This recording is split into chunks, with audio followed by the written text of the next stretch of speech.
Well, Ian, it's been lovely coming up and seeing you here in Oban and sharing together about the vision the Lord's given you here. But that's not what I want to ask you about primarily Okay, now. You've been here for nigh on 2.5 years. 2.5 years. Uh-huh. You came here having reached that golden age, Yeah, mid 60s, yeah. and but you came, you felt a calling from the Lord, and you've seen wonderful things happen under the hand of God. If someone was to want to learn some lessons from you, what would you want them to hear? Okay. I think the first thing to say is you've got to put in the time sometimes before it becomes apparent what the Lord's wanted to use you for. Um, so I'd been travelling up from Surrey, where I was in a church for 21 years, because I felt God had something that was opening up here. And we kept sort of feeding that and then asking the question, what's this all about? Why should we, at our time of life, be thinking there may be something in Scotland for us, other than the fact that I've got Scottish heritage, but I've never lived in Scotland, and all of that kind of prepared the ground, and I think we just laid it before the Lord. Is this, we could easily have tried to push doors and make it our way, in our way, uh, but I think that would be my first thing. Just however it comes to your mind that maybe a move like this would be good, and then maybe the Lord's asking that of you, is to just keep laying it before Him and letting it go. And I think it was when we let it go, having asked all sorts of people what they thought our purpose was, and they were encouraging and so on. But they said, you'll need to have this, that, and the other in place if that's going to work. And it wasn't turning out like that, so we just let it go.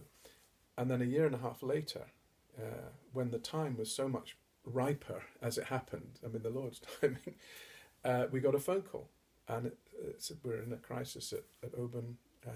We were expecting somebody to come and take on the ministry, and they've not been able to. And are you free to come for a few months? And my wife happened to be standing by my shoulder, and I looked at her, and she looked at me, and we said yes there and then. We just knew this was the moment that God has brought us to, and it was like everything that we had put before Him, He was giving us back, and that was really exciting. So we were able to come into the situation believing firmly that this was not of our making, that this was of the Lord, with a little bit of a shove from our side because we liked the idea. But and of course we walked down the street in Oban after we'd met the deacons, and it's sort of arm in arm, and that this is our town, and we just had that sense of it being the place that God had prepared for us. You've seen a lot of growth in the church. We have, yes. Is there a secret formula? Oh, um, one of the reasons I think that we've seen growth is that we were a very disorganised and dismembered church, as it were. Disorganised is probably not the right word, but disconnected, dismembered. There'd been a lot of hurt and pain going on in terms of past history and just attitudes and things like that. And there needed to be a lot of reconciliation. And there were people in the community who'd been part of the church who'd gone off other places, or were doing nothing. They just were festering in licking their wounds and so on, and a horrid situation. And so that was the first thing we felt we needed to address, just to try and bring people together, at least give the opportunity. Not everybody took it, but enough did, for us to be able to say, I think this has unlocked something now. So too many people, I think, go into ministries not being aware of some of the issues that are under the radar. But we knew something of the situation, and but if it hadn't been there, we'd have wanted to tease things out to be sure that we were working with a group of people that were all moving in the right direction.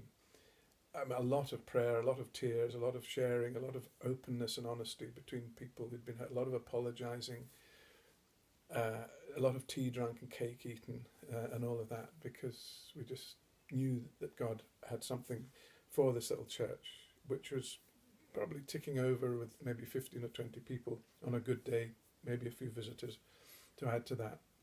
Not sure where the next penny was coming from to pay the gas bill and stuff like that. And then gradually the Lord sort of blessed and poured His grace into that situation. And now we're desperately looking for somewhere bigger to meet. not sure what to do about that. We've got our eye on a building that's redundant at the moment. We're not getting very far with that, but we'll just wait and see. If someone was just watching this clip and thinking, I really want my church to grow, what would you say was the first and most important thing for them to do? I think prayer is a foundation to that, to be just listening to the Lord. I don't mean giving him your shopping list of prayers, but actually saying, Lord, what is it you want to do with this? What are we to do in this situation? And to have an expectation that he wants to move this little group into the place of his power and his glory, and to be able to just manifest Christ in all possible ways. And that's through serving one another, serving the community, being open-hearted and welcoming, and so on, and just having that expectation that this is for the King and the kingdom. Ian, thank you so much. May the Lord continue to use you Thank you. and bless the work of Oban Baptist Church.